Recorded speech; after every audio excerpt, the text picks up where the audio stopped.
Sungguh keterlaluan, penggali kubur ini tega meniduri mayat wanita di dalam kubur, hingga membuat Nabi Muhammad marah besar. Dikisahkan, di zaman Nabi Muhammad SAW, hiduplah seorang pria penggali kubur. Pria itu sudah selama 7 tahun berprofesi sebagai tukang gali kubur. Setiap ada seorang muslim yang wafat, pria itu selalu membuatkan lubang kubur untuk tempat pemakaman jenazah baru. Entah sudah berapa banyak pria itu mencangkuli tanah dan membuat lubang kuburan setiap tahunnya. Yang pasti bila ada kabar ada seseorang yang meninggal dunia, ia sudah terbiasa bersiap untuk menggali lubang-lubang pemakaman baru. Suatu ketika, terdengar kabar ada seorang wanita Ansor yang wafat. Pria penggali kubur itu lantas membuatkannya sebuah lubang kubur untuk memakamkan jenazah wanita itu. Setelah pemakaman wanita Ansor telah selesai, pria penggali kubur itu kemudian malah membongkar makam wanita Ansor dan menelanjanginya. Saat itulah setan telah berhasil membujuk dan menyuruh keburukan kepada pria penggali kubur untuk menyetubuhi mayat wanita itu.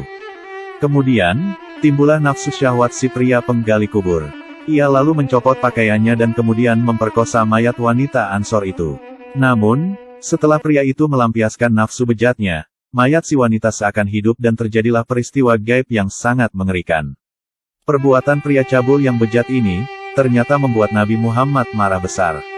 Kisah ini nyata sebagaimana dijelaskan dalam kitab Durotun Nasihin fil Wasi wal Irsyad. Setelah pria bejat penggali kubur itu telah usai memperkosa si mayat wanita, ia lantas menangis dengan sedihnya atas peristiwa menakjubkan yang terjadi setelah ia menyetubuhi mayat si wanita. Tangisan si pria benar-benar sangat mengharukan dan bikin hati terenyuh. Suatu ketika, pria penggali kubur itu bertemu dengan sahabat Umar bin Khattab. Sahabat Umar juga ikut sedih dan menangis. Beliau kemudian membawa pria penggali kubur untuk sama-sama pergi dan mendatangi kediaman Nabi Muhammad SAW. Setelah sampai, sahabat Umar lantas datang seraya ikut menangis. Nabi lalu bertanya, "Wahai Umar, kenapa kamu menangis?" Sahabat Umar menjawab, "Ya Rasulullah, sungguh di pintu itu ada seorang pemuda. Ia menangis dan tangisannya benar-benar membuat hatiku terharu." "Baik, suruh dia masuk," kata Rasul. Kemudian sahabat Umar mengajak pria penggali kubur yang tengah menangis untuk masuk menghadap Rasulullah SAW. Rasulullah lantas menanyakan alasan kepada si pria itu kenapa dia menangis. Si pria kemudian menjawab, "Ya Rasulullah, sebab saya menangis itu karena banyak sekali dosa-dosaku. Sedangkan aku sangat takut kepada Allah dan murkanya." Nabi bertanya, "Apakah kamu menyekutukan Allah?" "Tidak," jawab si pria. Nabi bertanya lagi, "Apakah kamu telah membunuh seseorang?" "Tidak," jawab si pria. Nabi berkata, "Sesungguhnya Allah akan mengampuni dosa-dosamu, sekalipun sebesar bumi 7 dan langit 7. Si pria berkata lagi, "Ya Rasul, dosa-dosaku itu lebih besar dari langit 7 ataupun gunung-gunung yang terpancang." Nabi bertanya, "Apakah dosamu lebih besar dari Al-Qursy?" Si pria menjawab, "Dosaku lebih besar dari itu." Nabi bertanya, "Apakah dosamu lebih besar dari Al-Arsy?" Si pria menjawab, "Dosaku lebih besar dari itu." Nabi masih bertanya lagi, "Apakah dosamu lebih besar dari ampunan dan rahmat Allah?" Petik 2. Si pria menjawab, "Allah lah yang maha besar dan maha agung." Nabi berkata, "Beritahulah aku apa sebenarnya dosamu itu?" "Aku malu ya Rasulullah," jawab si pria. "Jangan malu kepadaku, kasih tahu aku apa sebenarnya dosamu itu," kata Nabi.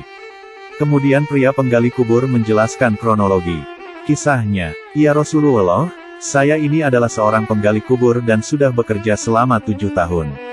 Suatu waktu ada wanita dari kaum Ansor yang meninggal dunia. Setelah dikubur, saya lalu bongkar kuburannya dan saya telanjangi dari kain kafannya. Saat itu aku telah dikuasai setan, lalu aku setubuhi mayat wanita itu.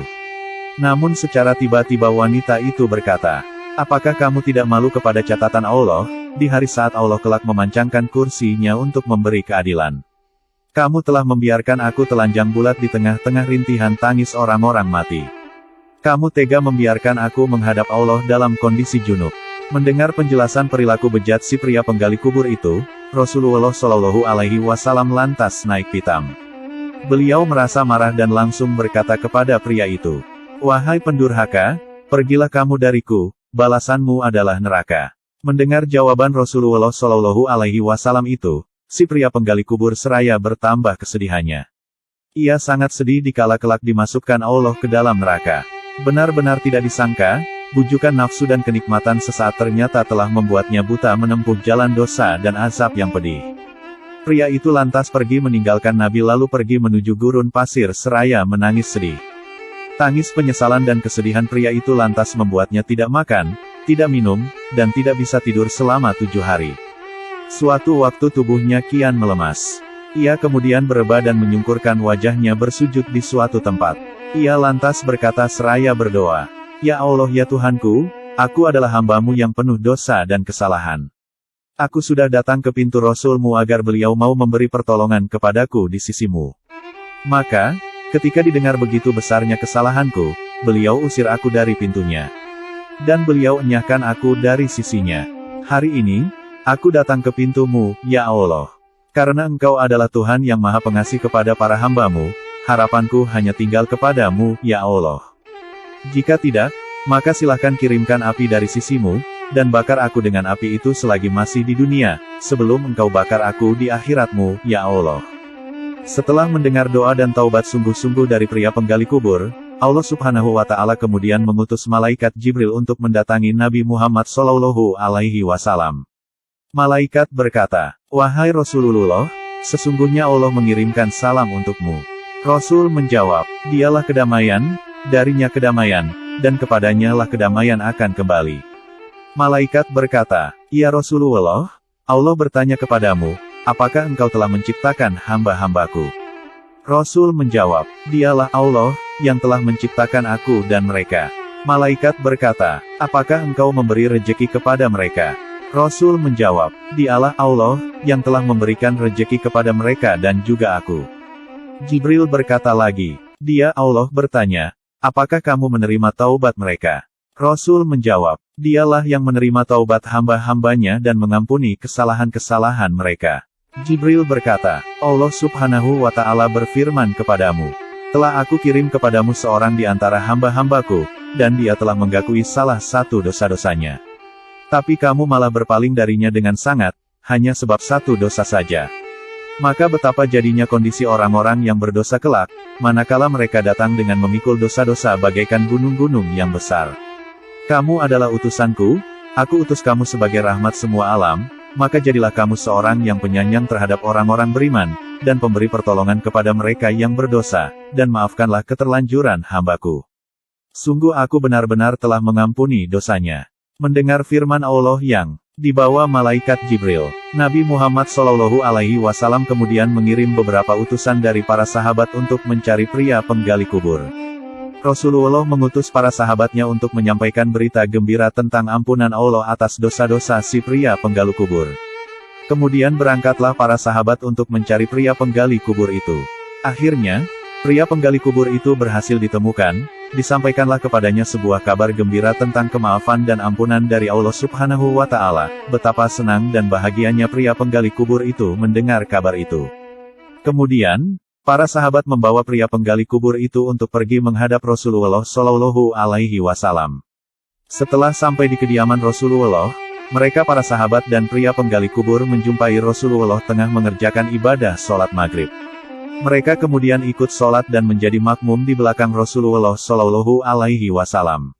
Namun, ketika Rasulullah membaca surat Al-Fatihah dan dilanjut membaca surat Al-Hakumut Takasur, yang artinya, bermegah-megah telah melalaikanmu, lalu sampailah pada kata, Hatta zurtumul makobir, yang artinya, sampai kamu masuk kubur. Maka, tiba-tiba menjeritlah si pria penggali kubur itu sekeras-kerasnya. Kemudian pria itu akhirnya terjatuh ke lantai. Dan, ketika Rasulullah dan para sahabat telah selesai mengerjakan ibadah sholat maghrib, mereka kemudian mendapati pria itu telah meninggal dunia. Innalillahi wa inna ilaihi roji'un. Begitulah kisah taubatnya para pendosa yang sangat luar biasa. Allah Subhanahu wa Ta'ala telah mengampuni dosa-dosa pria itu karena telah sungguh-sungguh bertaubat dan menyesali semua perbuatan dosanya. Sebesar apapun dosa seorang hamba, pasti akan diampuni oleh Allah Subhanahu wa Ta'ala.